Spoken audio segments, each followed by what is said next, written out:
Hello, everyone. Thank you very much for joining me. Before I get into the very important messages, I want to let you know that my Christmas promo is going on right now. If you've been considering getting yourself or a loved one a unique gift, that might be the one to look into. I have information about that in the description if you're interested. And I have been preparing to make this video for a little bit of time now, and I know that it's important, and the way that I articulate the points is important because I'm going to be addressing a paradox in the awakening that I have observed within myself and that I observe in a lot of those who I encounter in my sessions and in my, communications with those who are like-minded.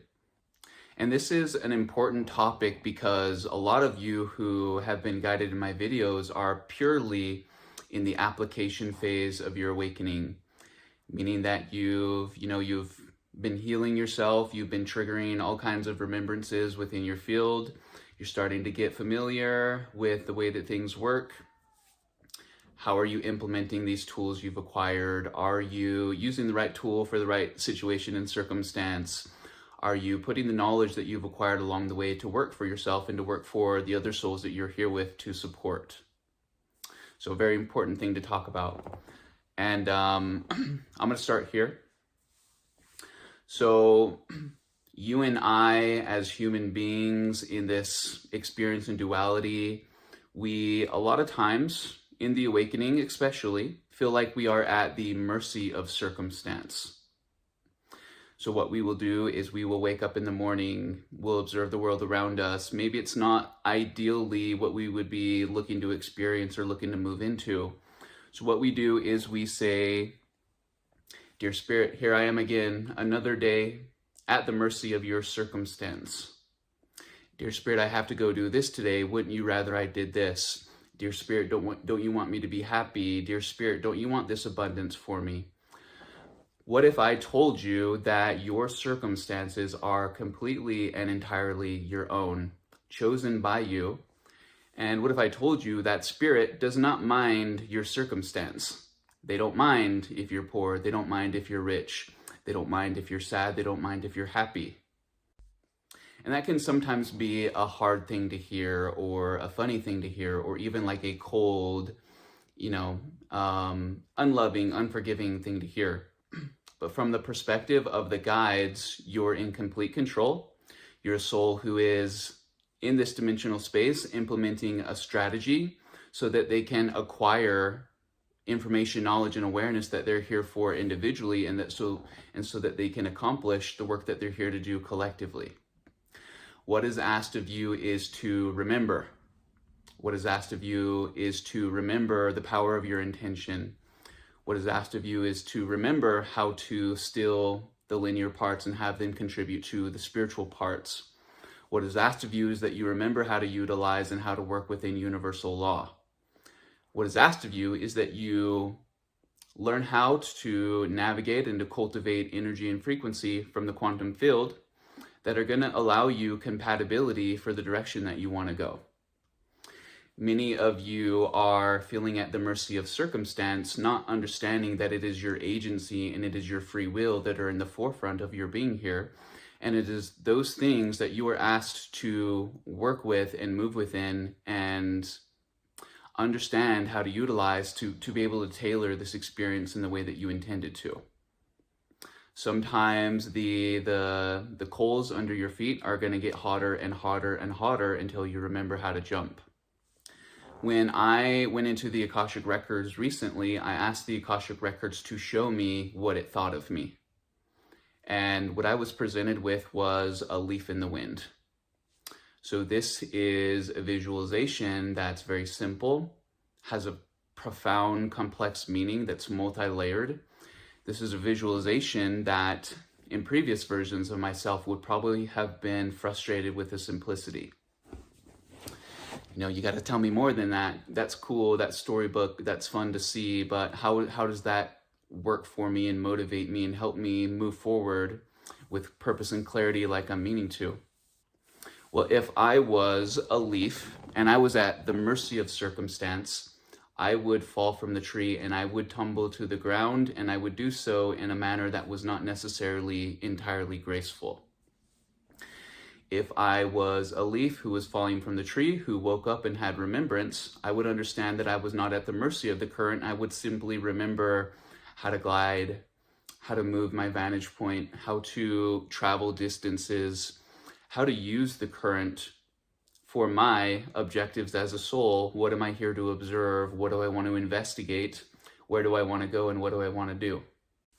If you feel disempowered in your circumstance, if you're waiting for spirit to bring the goods and feeling as if you don't have to, remember the systems, push the buttons and the levers and move yourself forward in a manner that is conscious, clear, and purposeful, then you might continue to feel as though you're caught in the surf rather than riding the wave.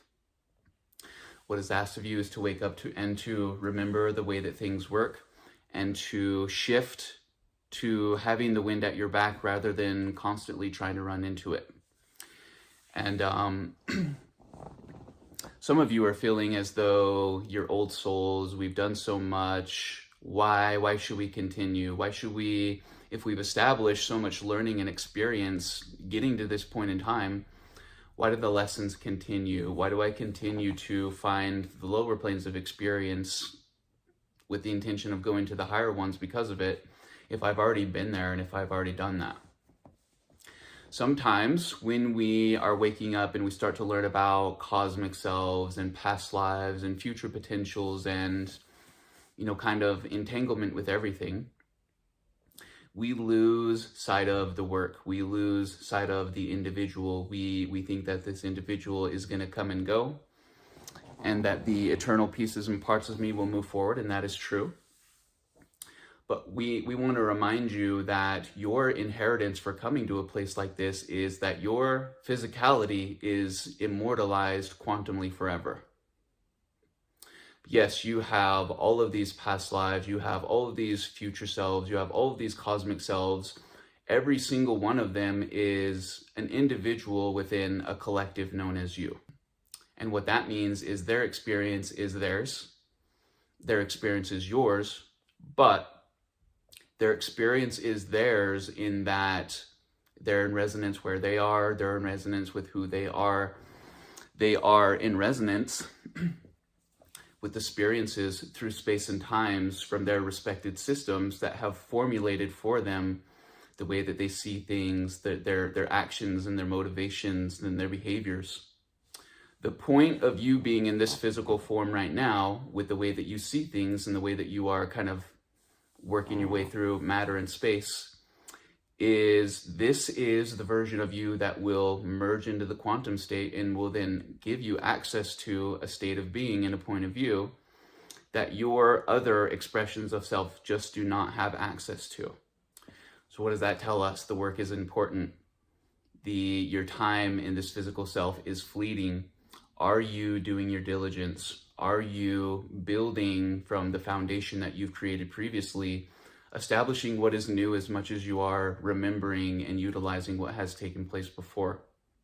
Sometimes we wake up and we have a lot of remembrances, and the first thing that we want to do is leave this physical self behind.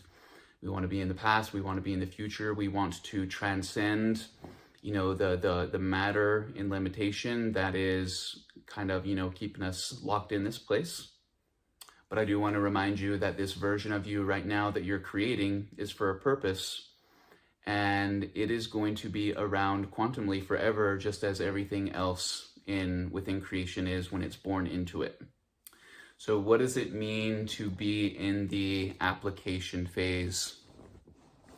And the application phase, you have had your awakening, you've gained a lot of understanding, and there have been a lot of dots connected about the way that things work. Maybe chakras are real, maybe thoughts and energy can go from, my state of being. Maybe, astrology is real, maybe psychics and channeling and all that kind of stuff is purposeful and meaningful and works kind of outside of the restrictions of the boxes that are here. So the application phase would look like this. You wake up one day, you're feeling bad, your heart is heavy. Do you move forward at the mercy of the state of being that the heart has found? Or do you, as a soul who's empowered within the suit, take action and implement the measures that you know to fix the heart, to help the heart, to bring the heart confidence and worthiness, and to help it understand what its experience has been so it can move forward, with the capacity to observe and to absorb more? If you are feeling unintuitive and uncreative, and if you feel like your inner vision has been diminished, do you go charge in the sun? Do you understand that you are the steward of both your physical self and your energetic self, and that there are systems that you've come into awareness of, that you've explored and pondered and contemplated, that are just now revealing themselves to you? The way that you see the systems is going to be clearer and more thorough as we continue forward, because we apply, because we try things that either work or don't work. We do things that are outside of the box. We do things that others would consider are weird, and we observe within ourselves the alchemy and the reaction and the chemistry that takes place because of this intention. Do you wake up in the morning, dear spirit, I am at the mercy of your circumstance yet again? Or do you wake up in the morning, dear spirit, here's where I'm going, this is what I'm doing, this is what my intention is in going there? I know what my approach is. I think we'll leave it at that. Thank you very much for listening today. And if you have any questions about my sessions or the promo I'm offering right now as Christmas goes, let me know. And thank you very much.